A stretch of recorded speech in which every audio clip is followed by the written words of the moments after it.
My fiancée live streamed her bachelorette party joking, should I even marry him? I replied in the chat, don't bother. Then I texted the venue to cancel the wedding. Her maid of honor was calling me in a panic. Seconds later, I 32 male AM, or rather was engaged to Aurora. 29, I thought we were happy, I thought. The meticulous planning, the endless discussions about floral arrangements and font choices for the invitations, or the shared tedious joy of two people building a life. Turns out for one of us, it was just building a stage. It was a Thursday night. I was at home, paying the final deposit for the caterer. Online, feeling that quiet adult satisfaction of checking a major item off a to-do list. My phone buzzed with a notification. Aurora F is live on Instagram. I smiled. Her bachelorette party, a weekend at some fancy rental house with her maid of honor, Caroline, and a gaggle of their friends. I clicked, expecting to see silly games and champagne flutes, and I did.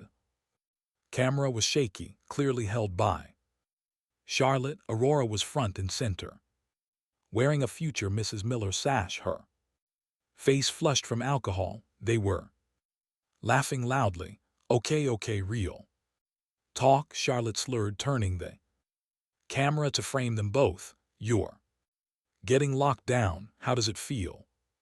Aurora took a dramatic swig from a bottle. Alexander's great, you know. He's so stable. She said the word like it was a terminal diagnosis. Her friends giggled. He pays the bills on time. His car is always clean. He remembers to take the trash out, but is he fun? Someone shouted from off-screen. Aurora's eyes, usually so bright and focused on me, looked glassy and distant. She leaned into the camera, a conspiratorial smirk on her face. He's a great provider. My parents love him, but is it enough? Honestly, guys, she paused for a fact, bashed, looking around at her cheering friends. Should I even marry him? The room erupted in a mix of woos and don't do it. Caroline was laughing so hard the camera shook violently. The chat on the side of the screen was flying by, hearts, laughing emojis, comments like "Run girl" and "OMG. Aurora." My world didn't shatter. There was no explosion of rage. It was more like the flick of a switch, a cold, silent and profound click in my brain. The background noise of my life, the hum of the refrigerator, the distant city traffic seemed to fade into a perfect, crystalline silence. She wasn't asking a question, she was voicing a doubt she'd clearly been nursing for a while, and she was doing it in front of an audience of hundreds.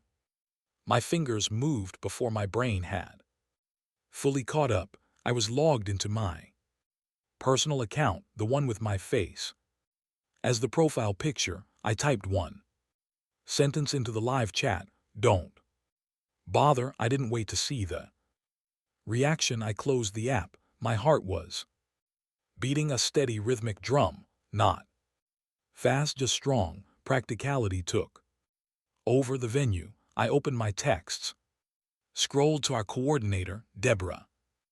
Me, hi Deborah, this is Alexander Miller. Please consider this message my formal notification that I'm canceling our wedding scheduled for October 12th. I understand the deposit is non-refundable. Please confirm receipt of this message. Thank you. I hit send. The spreadsheet, we had a massive shared Google Sheet, budgets, guest lists, vendor contacts. I clicked file, make a copy, saved it to my private drive. Then I went back to the original, clicked share, found Aurora's name and selected remove access. Clicked the caterer. I had literally just paid them. I sent a follow-up email, subject cancellation. Event number 24,601. Hello, further to my payment a few moments ago. The event has now been cancelled as per our contract. I understand this evening's payment and the initial deposit are non-refundable. No further action is needed. Regards, Alexander Miller. My phone rang.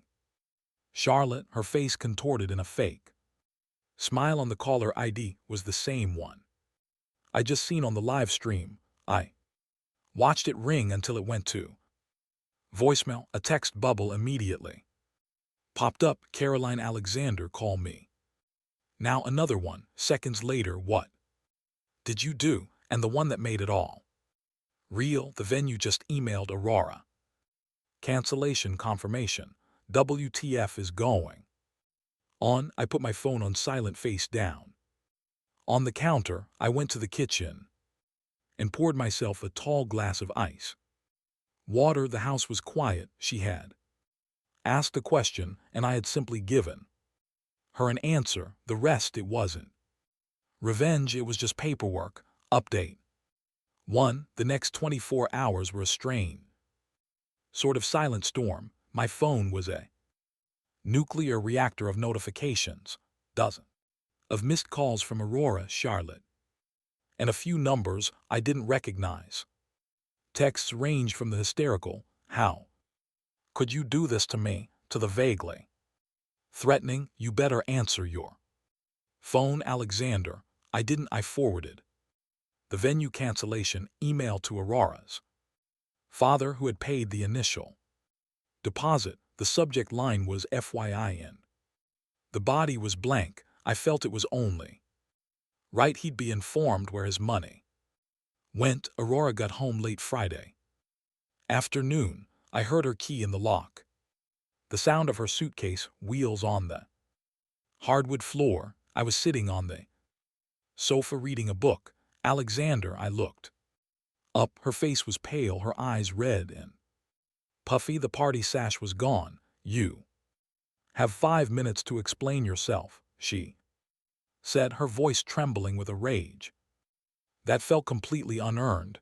"Explain what, Aurora?" I asked, placing my bookmark carefully. "You asked a question. I gave you an answer. I then acted on that answer. It was a joke. I was drunk. It was my bachelorette party," she shrieked, the volume escalating with each excuse. "You don't just blow up our entire lives over a stupid joke. Was it a joke when you said I was stable, like it was a bad thing, or when your friends were telling you to run? That all seemed pretty genuine to me. You were performing, Aurora, and you forgot your most important audience member was watching. You humiliated me," she cried. "You commented for everyone to see, then you called the venue. My phone blew up. Do you know how embarrassing that was?"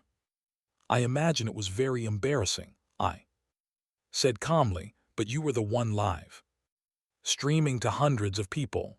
The humiliation, as you call it, began when you held up our relationship for public ridicule. I just ended the show." This seemed to stun her. She sputtered, searching for a new angle. "The money, Alexander, my dad's money. We just lost thousands of dollars. Your father's money." "Yes," I corrected. "I paid the final deposits for the caterer and they banned myself last night, so I'm out a fair bit too. I've already emailed your father. I'll be sending him a check for my half of the non-refundable venue deposit he covered. It's the least I can do." Her mouth opened and closed like a fish. The idea that I would be financially responsible and decent seemed to completely short-circuit her argument. She was counting on me to be a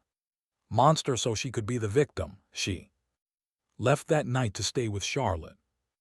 Good. The next phase of the narrative began the following day. Charlotte, a PR disaster in her own right, created a new group chat with our mutual friends titled Supporting Aurora, her opening salvo was a masterclass in spin.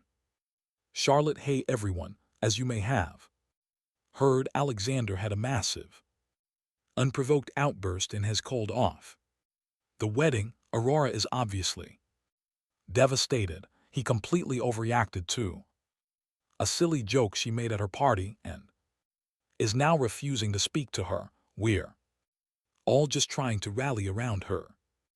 During this awful time, my phone buzzed as a few friends replied with, OMG.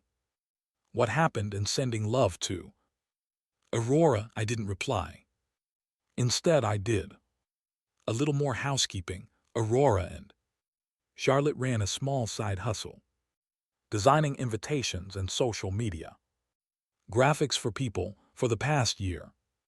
They'd been using my premium Canva account and my Adobe Creative Cloud license. I logged in, changed passwords, revoked access. Then I remembered the shared Amazon account, the one where my credit card was the primary payment method. Logged out all other devices, changed the password. Later that evening, I got a call from a number I recognized as Aurora's father, Jim. I answered. Alexander, he said, his voice heavy. It's Jim. What the hell is going on? I explained it to him calmly. I told him about the live stream, the exact words she used, the cheering friends, and the public nature of it all. I told him I saw a future with his daughter, that she was clearly and publicly unsure she wanted. He was quiet for a long time. She can be dramatic, son, he said finally. She gets caught up in the moment. She didn't mean it. With all due respect, Jim, she's 29. She's not a kid. Dramatic doesn't cover publicly questioning your decision to marry someone a month before the wedding. She meant it in that moment. And that moment was enough for me. He sighed. It was a sigh of profound parental exhaustion. What happens now? We untangle our lives. I said, that's all. After I hung up, I walked through the quiet apartment, our apartment. On the fridge was a photo of us from a trip last year, smiling, looking happy. Deep, sharp pang of grief hit me. Not for her, not for the person who mocked me on a live stream, but for the man in that photo, for the future he thought he had. The feeling passed. It was replaced by grim resolve. This was a controlled demolition, messy, sad, but necessary to clear the site for whatever came next. My phone buzzed. A text from Charlotte. Caroline, Aurora needs to come get her things, and you owe her for the wedding money she spent. Her dad is going to call your parents. I laughed. The entitlement was almost impressive. You owe her. I screenshotted the text. Something told me it would be useful to have a record of their mindset. This was just the beginning. Update 2. Weeks have passed since what my friends now refer to as the live stream incident. The initial shock wave has subsided, replaced by the tedious, grinding work of prying two lives apart. Aurora is still holed up at Caroline's place. They're supporting Aurora group chat has apparently become a salt mine of complaints about me, but a couple of friends sent me screenshots. The narrative is that I'm being cold and punitive, hilarious considering I'm just living my life, while Aurora is the one who blew up the wedding. The first major issue was the apartment. The lease is in both our names. Rent was due on the first. I paid my half. Her half said they're unpaid, so I sent an email. I find that written communication is best in these situations. It leaves a record. To Aurora F. Jim F. Subject, overdue. Rent for Apt 4B 123 Main Street, due 101s. Aurora, this is a reminder that your half of the rent, amounting to $1,100, is now 5 days overdue, as per our signed lease agreement. We are both legally responsible for the full amount. Failure to pay will negatively impact both of our credit scores and may result in eviction proceedings. Please remit payment immediately. If you wish to be removed from the lease, you will need to sign a release form with the landlord and pay your share of the rent up to that date. Regards, Alexander. I CC'd her father because it was his money she was used to spending. Let him be aware of the liabilities she was racking up. The phone call came within 10 minutes. It was Aurora, and she was furious.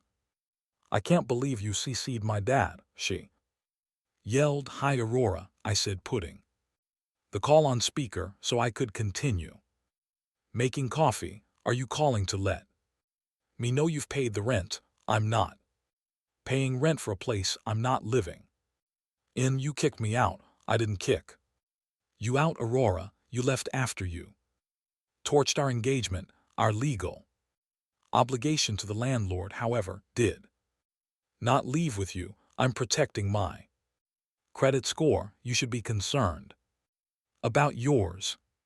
This is so cruel. You're trying to ruin me. No, I'm trying to pay my bills. Something you once described as stable and boring turns out it's pretty important. Let me know when you've sent the e-transfer. I hung up. The next day, her brother Dennis showed up at my door. He's 2 years younger than her and shares her sense of theatrical grievance. Dude, he started. No, hello, you need to back off. You're going to ruin her credit over a few $100 after everything she's going through. Everything I put her through, you mean? I asked, leaning against the door frame. Let me be clear, Dennis, your sister publicly disrespected me and our relationship. I ended it. Now there are administrative tasks to complete. This is one of them. She pays what she owes. She signs the papers to get off the lease, and this part of the problem is solved. Just be a gentleman, man. Just let her off. Being a gentleman doesn't mean setting myself on fire to keep others warm, I said, a phrase I'd been repeating to myself a lot lately. It means handling my responsibilities, which I've done. She needs to handle hers. He left, muttering about how I'd changed. I hadn't. I was just no longer willing to absorb the cost of her irresponsibility. Then came the issue of her belongings, and one of mine. Amidst the chaos, I realized something was missing from my nightstand. My late grandmother's watch. It wasn't flashy, but it was a beautiful vintage timepiece, and one of the few things I had of hers. Aurora loved wearing it. She always called it our watch, but she knew it was mine, a family heirloom. She'd arranged via text a curt one-line message to have Caroline come and pick up her things while I was at work. I sent another email to Aurora. FCCJ Jimf F subject: collection of personal items and return of family heirloom. Aurora, I'm fine with Caroline picking up your belongings tomorrow between 10:00 a.m. and 4:00 p.m. Please ensure she also returns my grandmother's watch, which was left on my nightstand. For clarity, I've attached a screenshot of our text from July where you asked to borrow it. It needs to be returned tomorrow. Thank you, Alexander. The CC to her father was a calculated move. He knew my grandmother. He knew how much that watch meant to me. I was making it clear that this wasn't just stuff. This was a line being crossed. The next day I came home from work to an apartment that felt eerily empty. Her closets were cleared out, her makeup gone from the bathroom. It was a relief. I checked my nightstand. No watch. My heart sank, but the anger that followed was cold and Sharp, this wasn't an oversight. This was a petty, deliberate theft. The rent remained unpaid. The watch was gone, but something new had appeared in my inbox. An email from Jim. Subject, let's sort this out. Looks like Dad was finally ready to step in. Final update. It's been about 4 months. The divorce is finalized. Just kidding. We never got married, so it was just a clean, brutal break. The emotional shrapnel has mostly settled, and my life is blessedly quiet. The email from Aurora's father, Jim, led to a sit-down meeting, the three of us at a neutral ground coffee shop. It felt like a hostage negotiation. Aurora was sullen, staring into her latte like it held the secrets to the universe. Jim just looked tired, tired of his 29-year-old daughter's self-inflicted drama. He started by sliding a small velvet pouch across the table. It landed next to my hand. Here, he said, his voice flat. This is yours. This was never up for debate, Aurora, and it was beneath you to take it. Aurora flinched, but didn't look up. I opened the pouch. My grandmother's watch. I felt a wave of relief so profound it almost buckled me. I slipped it into my pocket without a word. Point one to me. Now the rent, Jim continued, looking at a piece of paper. I have sent you the $1,100 for last month's rent, Alexander. I've also spoken to your landlord and paid the fee to have Aurora's name removed from the lease. This is the last time, Aurora. The absolute last time I bail you out of a mess you made. She mumbled something that sounded like it was his fault, too.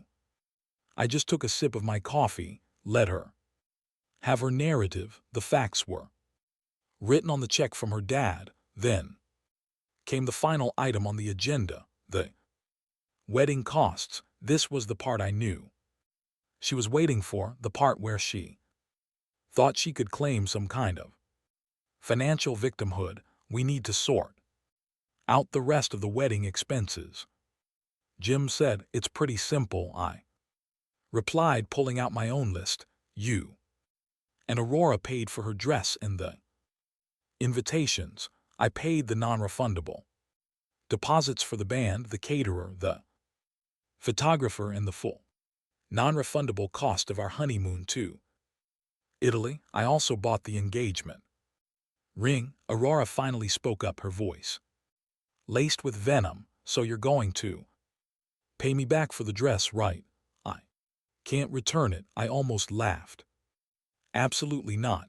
You can sell it or burn it. I don't care. As for my losses, I'll be selling the engagement ring to recoup some of the cost of the honeymoon. I'll no longer be taking. Her head snapped up, her eyes flashing. You're going to sell the ring after everything it was supposed to mean? I leaned forward, keeping my voice low and even. It was supposed to mean we were building a life together, Aurora, a life you publicly questioned for sport when you asked that live stream if you should even bother marrying me. You rendered the ring's meaning null and void. It's not a symbol anymore. It's just a rock, a very pretty, very sellable rock. The finality in my voice seemed to hit her harder than anything else. There was nothing left to argue. The dream was dead and I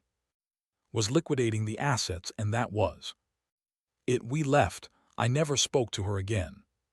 Here's the final fallout as I've pieced it together from the odd text from a mutual friend and the general social grapevine. Aurora, she's still living with Charlotte, and by all accounts the friendship is imploding under the strain. Caroline signed up to be the fun-time maid of honor, not the full-time warden for a miserable, broke roommate. Aurora had to get a real 9-to-5 office job, which she apparently hates. She tells people I ruined her life. In a way, I guess I Did I ruin the life she thought she was entitled to, where her actions had no consequences? Charlotte, her reputation took a nose dive. The live stream, which was screen recorded by dozens, made the rounds. She's no longer seen as the hilarious life of the party, but as the mean girl instigator who gleefully helped her best friend torpedo her own future. Karma is a funny thing. Me, I sold the ring, got a decent price for it. I lost money, sure, but I gained peace, which is priceless. The apartment feels like mine now. It's clean, quiet, and stable. I'm embracing the boring life Aurora so despised. It's been incredibly peaceful. I blocked her, Charlotte, and her brother on everything. Last week I booked flight, a solo trip to Italy. I'm going on that honeymoon by myself. It's not the trip I planned, but it feels right. It feels like a beginning. The best part, the utter lack of remorse from her side. She'll go to her grave believing she was the victim of my overreaction. That certainty is my validation. She wanted a show and she got one. It just had a surprise ending where the leading lady gets written out in the first act and the leading man, he's doing just fine. Thanks for watching all.